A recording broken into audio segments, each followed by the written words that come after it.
मुख्यमंत्री माझी लाडकी बहीण योजनेअंतर्गत तुम्ही जर अर्ज केला असेल तर अखेर तुमच्यासाठी मोठी आनंदाची बातमी आली आहे। भरपूर अशा भगिनींच्या माध्यमातून एक प्रश्न विचारला जात होता, तो म्हणजे मुख्यमंत्री माझी लाडकी बहीण योजनेचा येणारा हप्ता जो आहे 6वा तो कधी येणार आहे। भरपूर अशा महिलांच्या माध्यमातून एकच प्रश्न सध्या विचारला जात होता।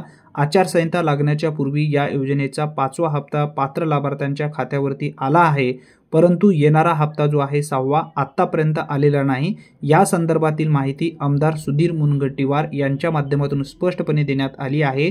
ती म्हणजे लाडकी बहीण योजनेचा जो डिसेंबरचा हप्ता आहे 2 ते 3 दिवसामध्ये येणार आहे, अशी गुड न्यूज त्यांच्या माध्यमातून देण्यात आली आहे। ही माहिती साम टीव्हीला त्यांनी दिली आहे। अनेक महिला भगिनींना एक प्रश्न सुद्धा पडलेला होता की नवीन निकष लागू झालेले आहेत का, तर या संदर्भात सुद्धा त्यांच्या माध्यमातून माहिती देण्यात आली आहे की लाडकी बहीण योजनेसाठी कोणतेही निकष लागू करण्यात आलेले नाहीत। ज्यांना पूर्वी हप्ता मिळालेला आहे अशा सर्व भगिनींना नक्की हप्ता मिळणार आहे। धन्यवाद, पुन्हा भेटूया, तोपर्यंत जय हिंद।